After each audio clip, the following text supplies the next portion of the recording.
Hi, and welcome back to another episode of Scots Soldiers. Today I want to share with you my Canadian Highlanders. These are done by two Canadian and one British maker. Like bands, I think you are remiss if you don't have a Highlander or two in your collection.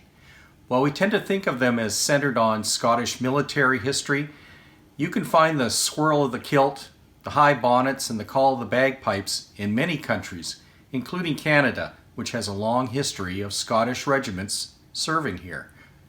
Post-Confederation, Canada's own Highland regiments are a reflection of its Scottish diaspora and its strong and unique culture. I'll begin by saying that I'm not knowledgeable about Highland regiments and rely on others to help identify which is which. In fact, this first set a fellow collector identified for me as the 48th Highlanders of Canada, and he sent along a photo of the 48th.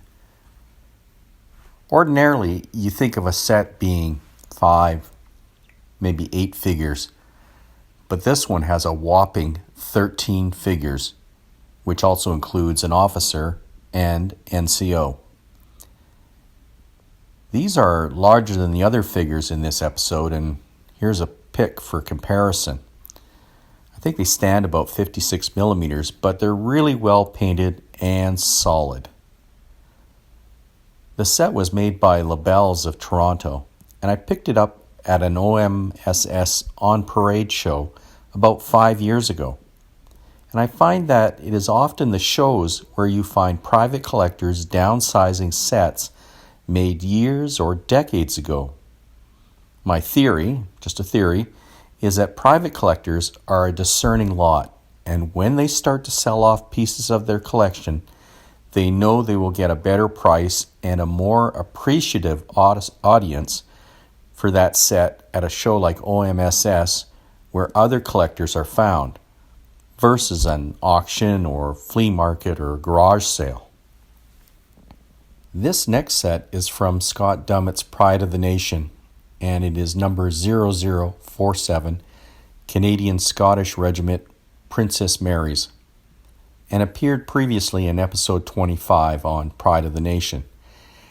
As I mentioned before, I'm partial to this line of figures produced by Scott Dummett, and the green of the uniform jumps out, and I like the fact that a drummer was included. Prior to his passing, I had the fortune of buying these sets directly from John Tunstall.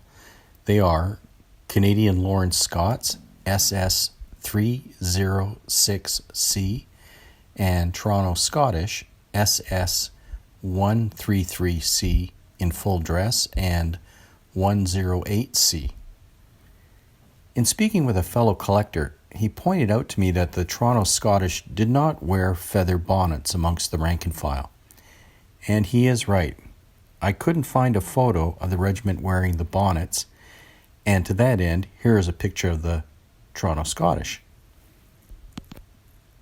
These sets were unique to soldiers and were part of a special order the company did for some Italian noblemen, and each set came with a certificate of origin, likely something for another episode after I do some more research. There are, of course, more Canadian Highland regiments and even more Scottish regiments, more than I have room or treasury for. But I hope you enjoyed this look at my Highlanders. Please hit the like or subscribe buttons, as these help the channel to grow. And in the meantime, thank you for watching and keep collecting.